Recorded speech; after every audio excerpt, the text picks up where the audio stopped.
When you first got into the mayor's office, the idea of bringing OCU up to Division I was sort of the leading contender for exposure for the city. That's obviously changed a little bit. The exposure is there, but it didn't happen the way you thought it would, I guess. When you think about how much has changed in that regard, how do you sort of wrap your brain around that? Well, it was all about creating an identity and a better brand for Oklahoma City. You know, we were the largest city in the country by my count that didn't have Division I basketball, and I just thought we needed to bring bigger events.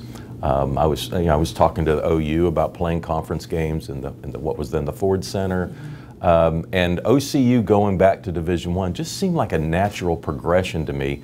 I at least wanted people to think it was important. Whether I could pull it off or whether we could find the contributing dollars to make it happen, I wanted to point it out to people and say, this is important. Our brand is important.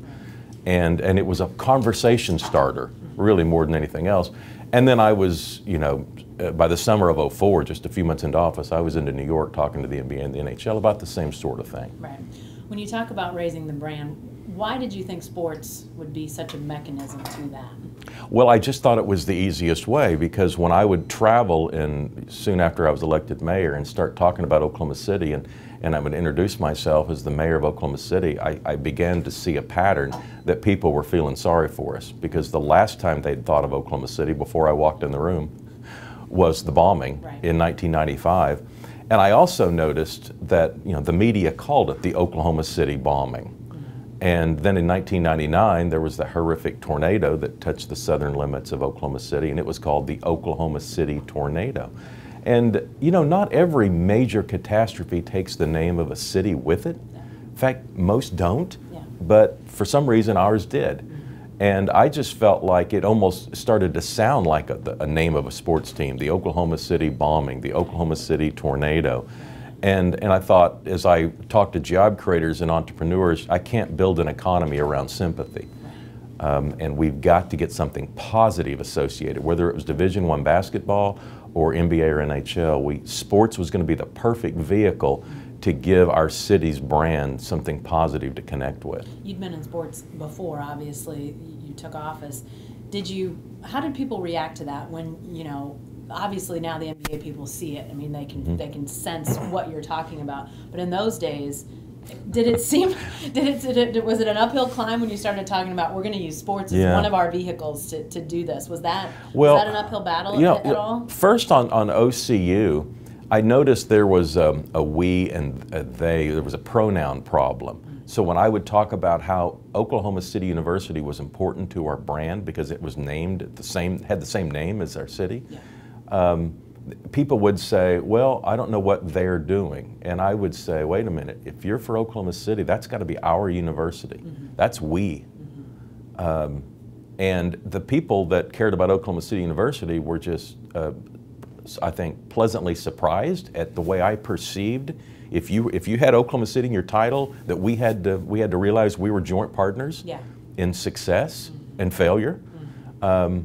And so I was trying to change that perception, again, trying to get a conversation going about the importance of our brand. But as far as the NBA and the NHL, it seemed to most people like just something that was impossible to achieve.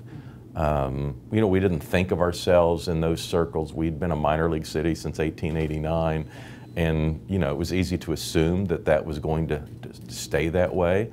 And I don't know that the first instinct of the NBA and the NHL was much different. We had an arena that they could play in. They liked that. But at the time, in that time frame, the NHL was having work stoppages of its own, couldn't really engage in active conversations. And then, of course, the NBA,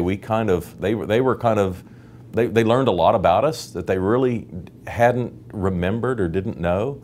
But I can remember Commissioner Stern telling me that, they didn't really have an official list of expansion cities or relocation cities, but people had talked about Las Vegas, and Kansas City's arena was under construction. And so minimally, we were below those places as far as what he had heard owners talk about. And he wanted to be upfront and honest with me that, you know, as passionate as I was about this, an NBA franchise was probably not likely.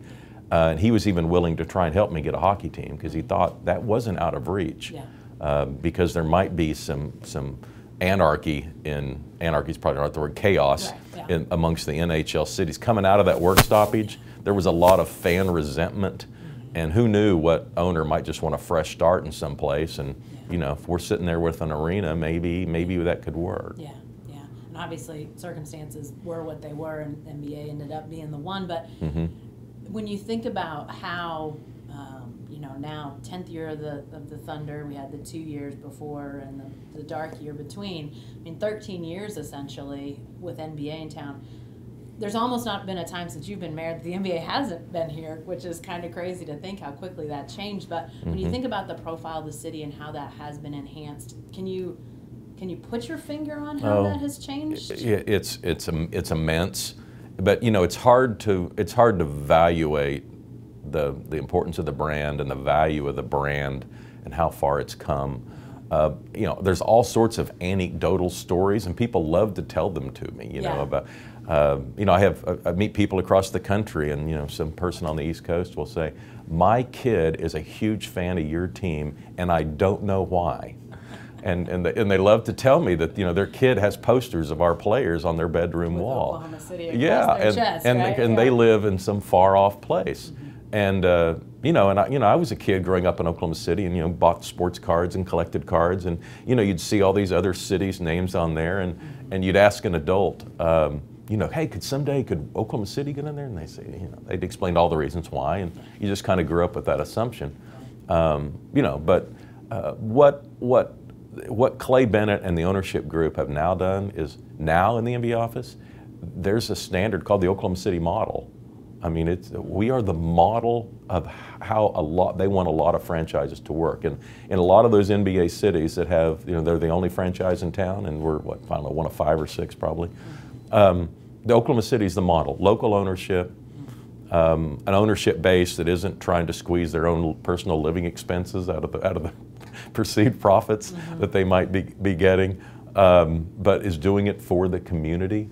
And a fan base that, you know, it is rabid and very supportive. And the NBA wants to be, you know, they want to be part of the community, and they want to be part of the success of a community and some of the positive energy. And they get all of that inside of Oklahoma City.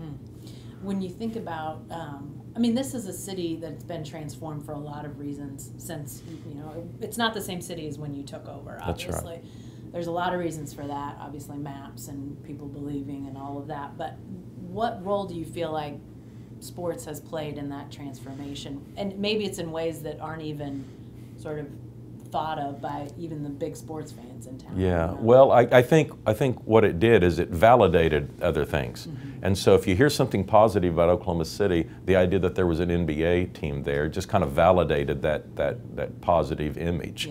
Yeah. People are aware that the NBA doesn't select its cities randomly. You know, they don't throw a dart at a map and say, let's put one there. Yeah. When they selected us for a permanent franchise, it sent a message to the rest of the country. Something special was going on here, whether they'd seen it or not. Yeah. I think it was the summer of '04, we got the Big 12 tournament, basketball tournament. I thought that sent a message regionally, and that was before the Thunder. But I thought it sent a message regionally, that because we were kind of moving into a rotation that had been Kansas City and Dallas. Yeah. And I think it sent a message in the Big 12 region that Oklahoma City is something special is going on there. Yeah. And I think that kind of perception radiated for a year or two there in my first 2 years, that Oklahoma City was emerging, and that it was a place worth visiting. And if you hadn't been there in 10 years, you really hadn't seen it. Yeah. All of that was happening in places like Colorado, Nebraska, Missouri, and Kansas. Now, the East and West Coast, we were still a secret. And the reason that was, you know, so important, you know, all of this at the end of the day is about, to me, it's about jobs. Yeah. And so I just tried to picture one of our CEOs, you know, trying to recruit some talent from the East or West Coast. Yeah. And that person has to think to themselves, if I take this job, I have to live in Oklahoma City, or I get to live in Oklahoma City. Yeah. And I just felt like we were moving the needle on people that would say, wow, I get to live in Oklahoma City if I work there. Yeah, yeah. And slowly, you know, that positive energy just, I think, fed on itself and allowed our job creators to be more successful. I'm sure you mentioned the anecdotal evidence. I'm sure there's been stories like that or along those lines that have been told to you about people that have, you know, they've gotten either candidates or companies or expansions. I mean, maybe because how they feel about Oklahoma City from afar? Yeah. Okay. Yeah, but I mean, to that, you know, kind of ESPN audience, you are culturally relevant if you have a team. Right. Your name's being scrolled across the bottom of ESPN Sports Center with next to Chicago and you know, Indiana. Well, tonight, Oklahoma City's in Miami. Yeah. I mean, like that, you know. Yeah. It's still, you know, like when New York shows up, I still have a moment that I think, New York Knicks are in town. It's still, I mean, it still strikes me sometimes, Nick. So. I remember when the Hornets arrived and their schedule was released, and of course, there were events already scheduled in town, and I remember the Chamber had some big event on the same night as the Celtics. And of course, for the Celtics have never been in Oklahoma City. I'm not sure if anyone who ever wore a Celtics jersey had ever been in Oklahoma City. But all of a sudden, people were having to move the time of events because the Celtics, and it was kind of like, you know, like a traveling road show. These teams were being in town. At that point, early in the '05 season, we hadn't really embraced the Hornets yet because they still seemed a little temporary, but it was cool to see visiting teams come in.